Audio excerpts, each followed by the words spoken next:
Vous vous demandez ce que je fais là? Bon, vu le titre de la vidéo, vous devez vous en douter.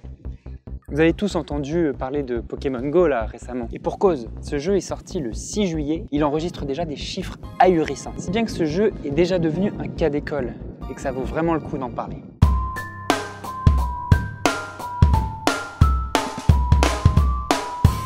Pokémon Go est un jeu développé par Niantic, société spécialisée dans le développement de jeux en réalité augmentée. Et cette startup a un parcours un petit peu particulier parce qu'elle est née en tant que startup interne à Google, avec tous les moyens qui vont avec, et elle n'est indépendante que depuis 2015.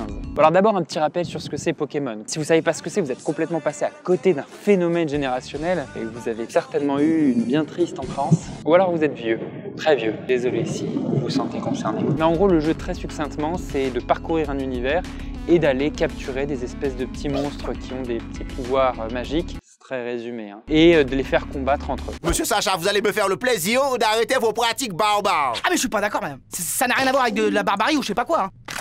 Tu vas rentrer saloperie là. Allez.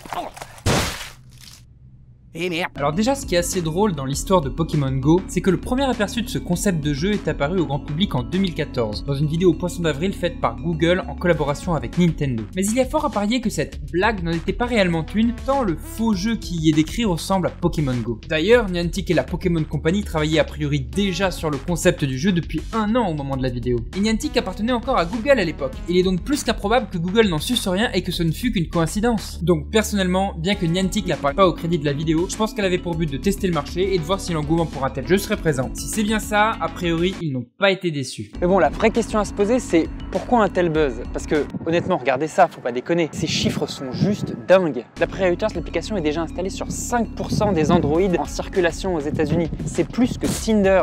C'est-à-dire que les gens préfèrent attraper des petites bêtes virtuelles plutôt qu'attraper des meufs ou des mecs.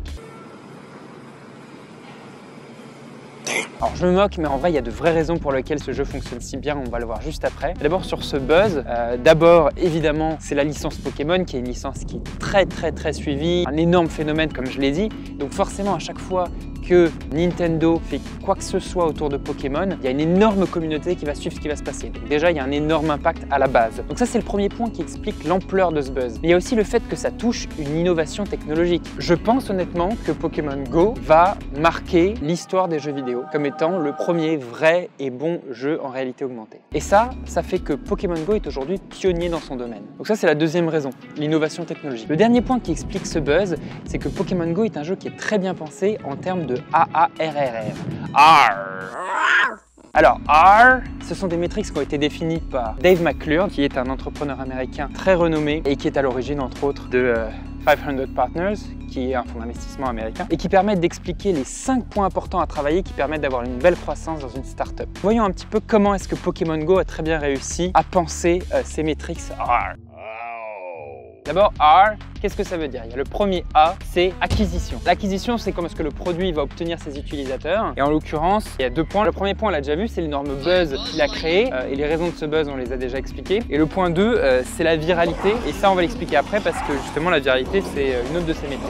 Ensuite, le deuxième A de R, c'est activation. Alors, activation, c'est comment est-ce qu'on va faire pour que la première expérience soit tellement bien que l'utilisateur va vouloir revenir. Et en fait, plus que l'activation, il y a l'engagement. L'engagement, c'est comment est-ce qu'on fait pour qu'à chaque expérience, l'utilisateur passe une très bonne expérience. Plus l'engagement est grand, plus l'utilisateur va vouloir rester longtemps sur l'application. On arrive à mesurer l'engagement en regardant le temps de session d'un utilisateur. Alors là, Pokémon Go a utilisé plein de techniques qui sont très connues pour pouvoir faire de l'engagement, mais ils les ont très bien utilisées. On va pas rentrer dans les détails, mais rapidement, il y a par exemple une rapide montée en compétences qui permet aux jeunes joueurs de ne pas se décourager. Puis le fait aussi de collecter des objets qui va l'aider à progresser rapidement. Alors pour vous montrer à quel point Pokémon Go a réussi un engagement formidable, il suffit de regarder le temps de session moyen des utilisateurs qui est aujourd'hui de 33 minutes par jour, ce qui est beaucoup plus que n'importe quelle autre application, y compris Facebook.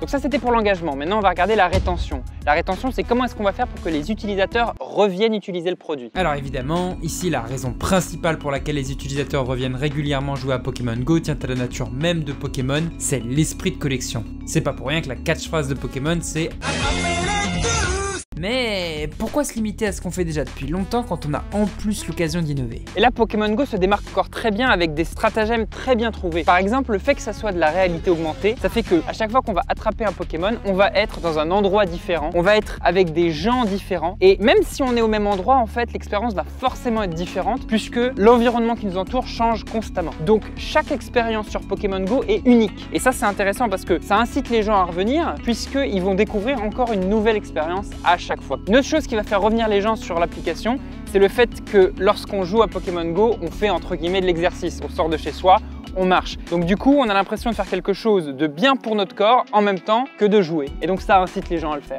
Aujourd'hui, Pokémon Go a plus d'utilisateurs actifs que Twitter. Donc là, on a vu les deux A de R et le premier R. Maintenant, passons au deuxième R, Revenue, c'est-à-dire la monétisation. Comment est-ce qu'ils vont gagner de l'argent? Et oui, car alors que Pokémon Go n'était sorti qu'en Océanie ou aux États-Unis, la société enregistrait déjà des revenus d'1,6 million de dollars par jour. Alors je vous laisse imaginer ce qu'elle peut bien toucher maintenant que le jeu est disponible dans 32 pays. Alors évidemment, ça saute pas aux yeux comme ça lorsqu'on voit l'application puisque le jeu est gratuit. Mais en fait, comme la plupart des gros succès en jeux vidéo sur mobile, Pokémon Go permet d'acheter des objets virtuels dans le jeu pour pouvoir progresser plus rapidement. Et ce qui est d'ailleurs intéressant à ce sujet, c'est que contrairement à d'autres applications comme par exemple Candy Crush, le jeu est quand même pensé prioritairement pour les personnes qui ne dépensent pas de l'argent. Donc on peut très bien progresser tout à fait normalement sans dépenser d'argent. Alors que pour Candy Crush, il faut attendre un certain temps avant de pouvoir rejouer sans payer. Mais même ces objets virtuels payants sont très bien pensés dans Pokémon Go. Ils ont fait un jeu qui peut très bien se passer d'objets payants. Mais lorsqu'on paye, ils vont faire en sorte qu'on en ait pour notre argent et qu'on ait une très bonne expérience de l'objet qu'on a acheté. Donc pour vous donner un exemple, il y a un objet qu'on peut acheter dans Pokémon Go qui est en fait un appât à Pokémon et qui ramène à nous plein de Pokémon, mais dont toutes les personnes qui sont autour peuvent profiter. Donc en fait, c'est un fort effet social parce que ça ramène énormément d'autres joueurs autour de soi et qui sont très contents que tu aies dépensé de l'argent pour cet objet. Donc on devient un petit peu l'enfant de la cour de récréation qui a acheté des bonbons pour ses camarades. On a dépensé de l'argent, mais tout le monde en profite. Donc ça, c'est la manière dont Niantic gagne de l'argent aujourd'hui avec l'application. Du côté Nintendo, ils vont aussi profiter de cette manne puisqu'ils vont sortir une